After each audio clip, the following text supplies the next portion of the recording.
Fala, meus amigos do Planejamento 365, voltamos agora para trazermos mais um tema de direito do trabalho. Nesse vídeo nós vamos falar sobre a transferência de empregado, um tema importante da prática realmente e que consta no artigo 469 da CLT. Então vamos ver todos os detalhes aqui relacionados a essa transferência.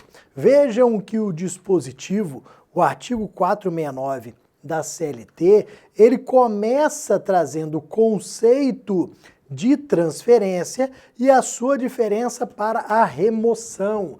Vejam que transferência é um conceito, remoção é outro, e essa diferença ela é muito importante no dia a dia. Por quê? Transferência é a alteração do contrato de trabalho. Se é a alteração do contrato de trabalho, precisa do consentimento. Então, numa regra geral, quando eu conceituo uma determinada situação como transferência, eu preciso do consentimento do empregado. Mas se eu conceituo como remoção, se aquela situação ela se adequa ao conceito de remoção, eu vou falar que é jus variandi do empregador, ou seja, pode ser imposto.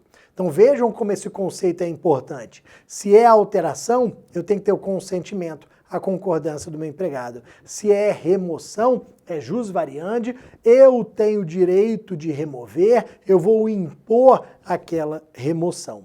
Mas vejam, qual é o conceito de transferência, qual que é essa diferença para a remoção. Vejam que tudo está relacionado à mudança de domicílio. Se aquela modificação do local de trabalho altera ou não o domicílio. Eu vou mudar o seu local de trabalho. Só que essa mudança do local de trabalho vai fazer com que você necessariamente mude de domicílio? Porque se você tiver que mudar de domicílio, é alteração do contrato de trabalho, porque é transferência. Então veja, tem que mudar de domicílio, é transferência. Não há necessidade de mudança de domicílio, então é remoção. Como que nós temos aqui no dia a dia a remoção? Geralmente como é que ela se caracteriza? Quando a gente muda o local de trabalho, por exemplo, de um bairro para o outro, de uma cidade para outra, sendo cidades vizinhas.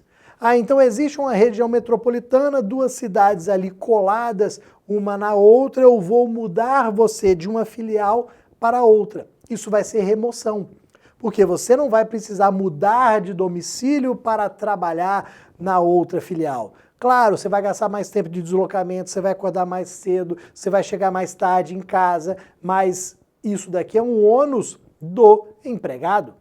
O empregador pode realizar essa alteração, estaria dentro do seu poder de direção. Por isso que a gente fala que é um jus variandi, que é um direito que o empregador tem de mudar, de variar, ok? Agora, se é uma transferência, se eu vou mudar o seu local de trabalho para uma cidade mais longe, você vai ter que mudar o seu domicílio, aí entra no conceito de alteração. Aí é realmente uma transferência, porque a mudança é maior, pode implicar aqui, provavelmente, mudança com a família.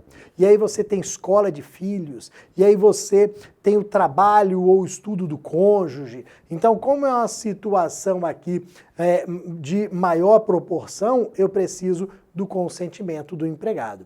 Então, a regra geral que eu quero fixar com vocês aqui.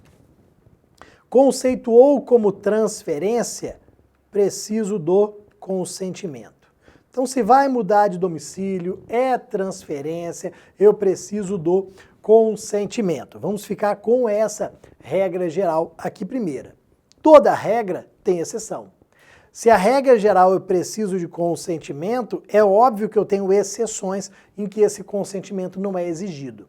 Na verdade, todos os parágrafos do artigo 469 da CLT trazem exceções.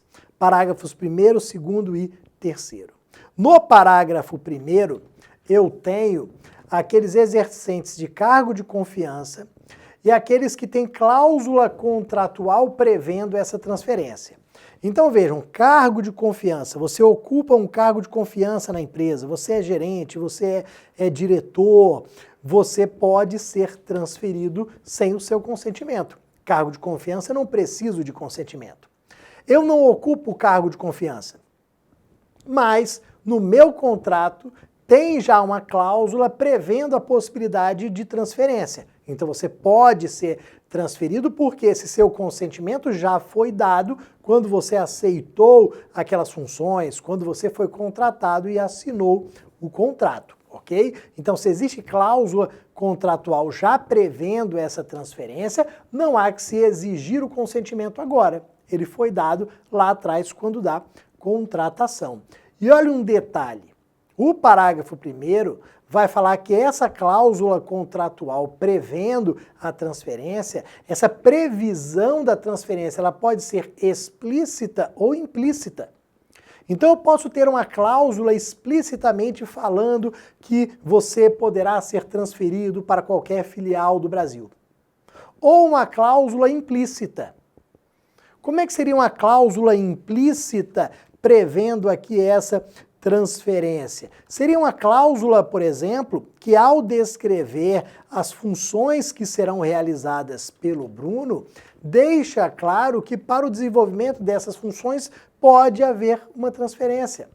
Então, dentro das atribuições das funções do Bruno, uma das atribuições seria ali acompanhar a instalação de novas filiais, treinar os novos empregados. Então, se nós estamos abrindo uma nova filial ali em Belém do Pará, longe de Vitória no Espírito Santo, em Belém do Pará, nós vamos ter essa transferência.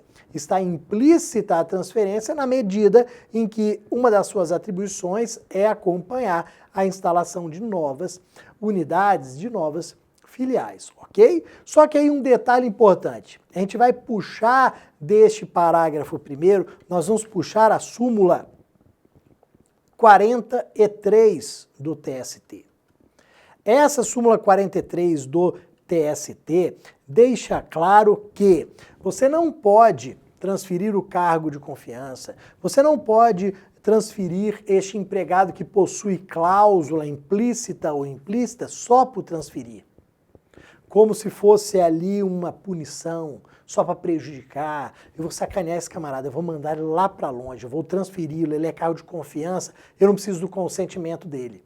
O que essa súmula 43 diz? Que vai ser abuso do direito do empregador a transferência em que não haja a necessidade do serviço. Se ficar demonstrado que não havia necessidade de serviço, esta transferência vai ser considerada abusiva.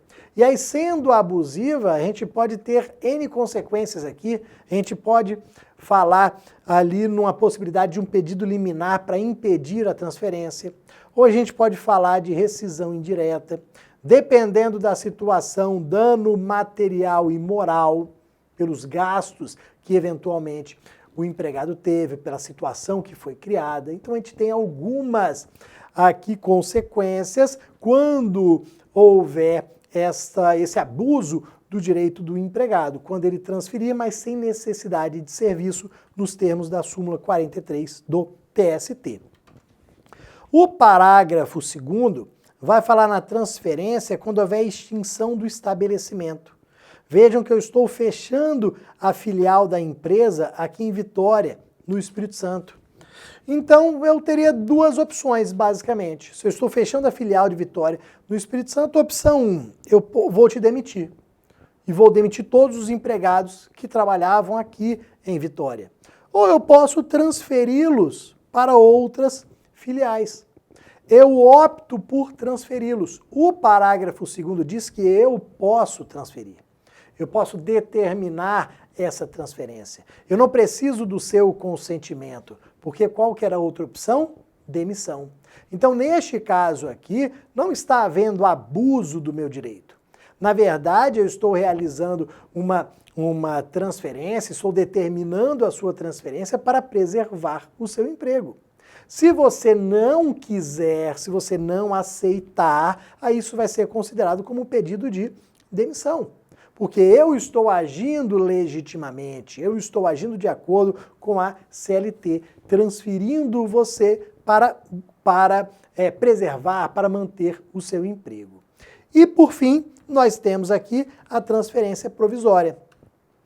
Como a situação é provisória, por ser a situação provisória, nós temos o entendimento de que ela pode ser imposta também pelo empregador.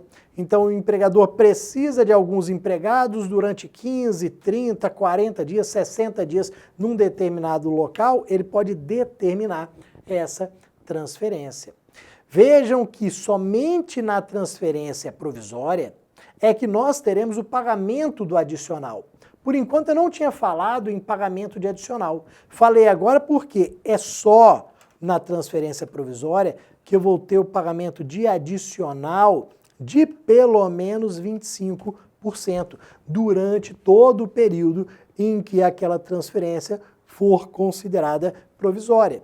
Então, enquanto houver a transferência provisória, adicional mensal de pelo menos 25%. Tá bom, meus amigos? Daqui a pouco eu volto com mais Planejamento 365 para vocês. Espero que vocês estejam gostando dos nossos vídeos. Um abraço!